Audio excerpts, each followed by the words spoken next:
안녕하세요. JD 부장구의 소장 조던입니다. 오늘은 스냅 실적 충격, 장외 30% 하락, 나스닥 선물 마이너스 1.3%라는 주제로 말씀드리도록 하겠습니다. 2022년 5월 24일 화요일 시황입니다.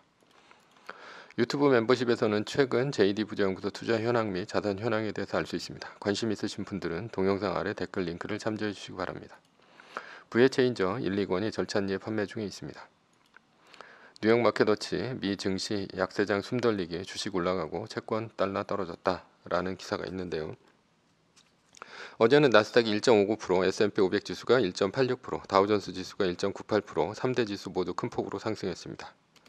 메뉴 이슈입니다. 스냅 실적 충격, 장외 30% 하락, 나스닥 선물 마이너스 1.3%. 어제는 JP모건이 미국 시장을 끌어올렸습니다. 순자기 이익을 560억 달러 달성할 것으로 예상했기 때문입니다. 그러자 JP모건은 어제 6% 넘게 올랐습니다. 그 외에 뱅크 오브 아메리카, 골드만삭스 등 은행 주식들이 모두 크게 올랐습니다. 따라서 다우존스 지수가 1.98%나 크게 올랐습니다. 이 외에도 애플이 4%대 넘는 상승을 보이며 기술주들도 최근 많이 떨어졌던 주가를 크게 끌어올렸습니다. 그 외에도 미국이 대중 관세를 낮추려 한다는 소식도 좋은 소식 중의 하나입니다. 그러나 이러한 상황이 반등의 기회가 되지는 않습니다. 요즘에는 해지할 자산이 없습니다.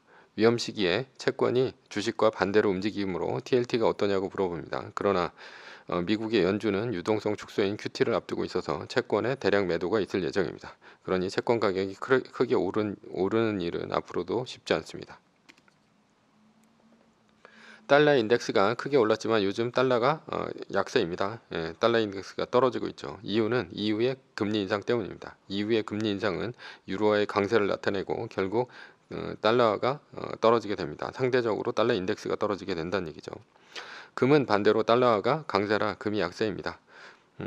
비트코인은 디지털 금이라는 별명이 무색하게 요즘 나스닥보다 더 떨어지고 있습니다. 위험 해지 자산이 아니라는 것이 확실히 드러났습니다. 오히려 주가 움직임으로만 본다면 밈 주식과 궤를 같이 합니다. 유가는 변동성만 커졌습니다. 110달러까지 가는가 했는데 급락해서 105달러 그리고 다시 급등해서 110달러 이렇게 움직입니다. 결국 박스권에서 움직입니다.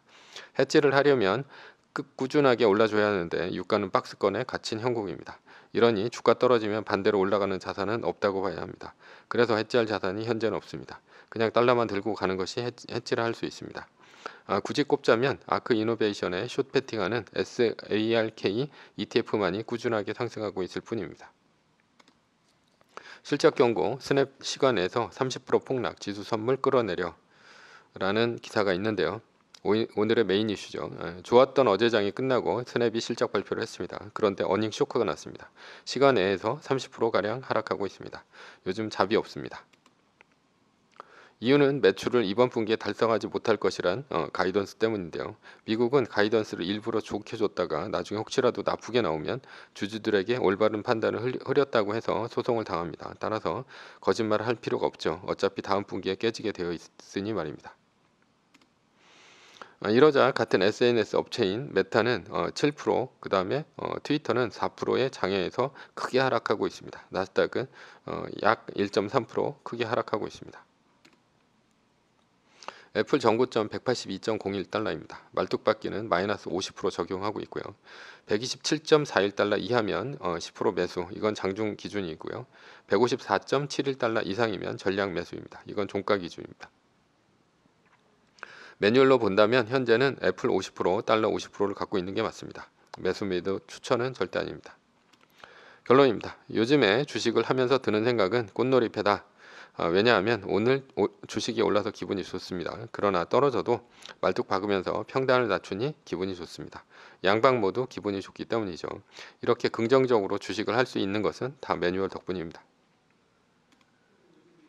서브 이슈입니다. 인플레이션의 본질은 고정경제학에서 데이빗 리카르도는 생산의 3요소를 토지, 노동, 자본이라 했습니다. 이 토지, 노동, 자본이 움직임으로써 얻는 기대를 무엇이라 합니까? 바로 지대와 임금과 이자를 발생시킵니다.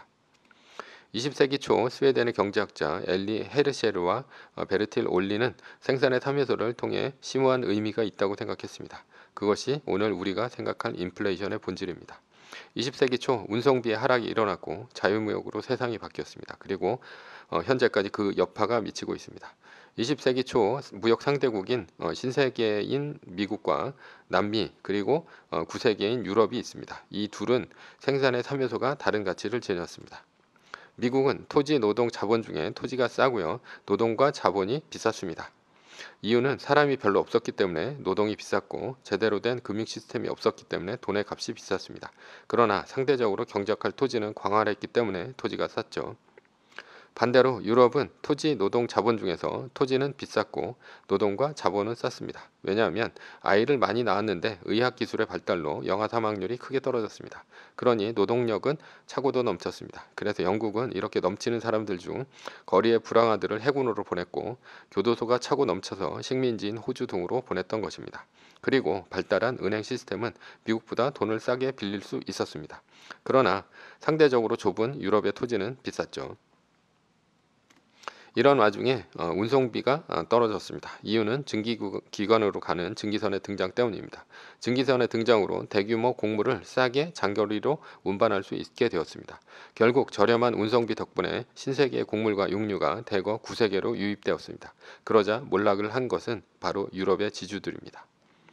아무래도 상대적으로 좁은 유럽의 토지에서 나는 곡물과 육류가 비쌀 수밖에 없지 않습니까? 그래서 유럽의 토지 가격은 하락했고 반대로 신세계의 토지 가격은 상승했고요. 유럽의 토지 가격이 하락하자 토지를 기반으로 세습해온 토지 귀족의 몰락이 시작되었습니다. 반대로 신세계의 육류와 곡물을 수입한 사업가 부르주아 계급은 부자가 되었습니다. 이러한 흐름을 지대 수렴이라 부릅니다. 지대 수렴과 함께 노동 수렴도 일어났습니다. 유럽에는 사람이 넘쳐 임금이 싸고 미국은 사람이 없어 임금이 비싸니 대거 구세계에서 신세계로 이민이 늘었습니다. 1900년대 이탈리아의 임금은 아르헨티나보다 3배 쌌습니다. 애니메이션 엄마 찾아 산말리의 배경은 1900년대입니다. 줄거리는 이탈리아 출신의 아르헨티나 식모인 엄마를 주인공인 마르코가 찾는 내용입니다. 결국 세계는 운송비의 하락, 자유무역으로 부유해졌고 굶어 죽는 이는 현저하게 줄었습니다. 그러나 한편으로 토지 귀족의 몰락을 불러왔습니다. 자유무역과 운송비의 하락이 1900년대 끼친 영향입니다. 현재로 돌아와 보겠습니다. 러시아, 우크라이나 전쟁으로 석유의 가격이 올랐습니다. 유가가 오르니 운송비 상승이 일어났고 해운 운임의 가격이 크게 뛰었습니다. 흠슬라가 괜히 흠슬라가 아니죠. 중국은 코로나를 이유로 상하이를 봉쇄했습니다. 상하이는 화물 물동량의 세계 1위입니다. 컨테이너 물동량은 세계 2위입니다. 그런데 하와이가 막힌 것입니다. 1900년대와 완전히 반대 현상이 일어난 것입니다. 전쟁과 도시봉쇄가 석유의 가격을 밀어올렸고 운송비가 상승했으며 결국 물가가 상승했습니다. 물가의 상승으로 상대적으로 싼 곡물을 수입하던 신흥국이 타격을 받았습니다. 스리랑카 공식 디폴트 돌입 건국 이래 처음 약한 고리가 무너지기 시작한 것입니다. 앞으로 지속적으로 물가가 상승하면 물가에 취약한 아프리카와 아시아 신흥국들은 줄줄이 디폴트가 일어날 것입니다. 운송비의 상승은 자유무역에 기댄 나라를 취약하게 만듭니다. 한국과 같이 곡물을 대부분 수입하는 나라는 물가 상승 때문에 더 타격을 받습니다. 다만 한국은 신흥국보다 선진국이기 때문에 약한 고리에서 한 발 후순위로 물러나 있을 뿐입니다. 반대로 곡물과 석유를 자급자족할 수 있는 미국은 경기 침체에서 가장 안전합니다. 운송비의 상승은 지속적인 물가 상승을 일으키고 세계적인 경기 침체를 촉발합니다. 그리고 세계 경제를 완전히 새로운 방향으로 재편합니다. 결론입니다. 인플레이션의 본질은 운송비에 있습니다. 매뉴얼입니다. 세계 1등 주식은 전고점 대비 2.5% 떨어질 때마다 10%씩 팔면서 리밸런싱을 하다가 나스닥 마이너스 3%가 뜨면 말뚝을 박는 것입니다. 그러다 반등이 시작되면 V자 반등 리밸런싱을 하면 됩니다. 자세한 내용은 JD부자연구소 다음 카페를 참조하시거나 동영상 밑에 리밸런싱 말뚝박기 댓글 링크를 참조하시기 바랍니다. 전제는 세계 1등 주식은 우상향합니다. 위의 상황은 매뉴얼일 뿐입니다. 따를 사람은 따르고 참고할 사람은 참고하시면 됩니다. 주식을 사고 파는 것에 대한 모든 책임과 이득은 본인에게 있습니다. 매뉴얼을 지키려면 머리를 쓰지 말고 머리를 쓰려면 매뉴얼을 지키지 맙시다. 오늘은 스냅 실적 충격 장외 30% 하락 나스닥 선물 마이너스 1.3%라는 주제로 말씀드렸고요. 지금까지 JD부자연구소의 소장 조던이었습니다. 컨텐츠가 좋았다면 구독, 좋아요, 알람 설정 부탁드립니다. 지금까지 들어주셔서 감사합니다.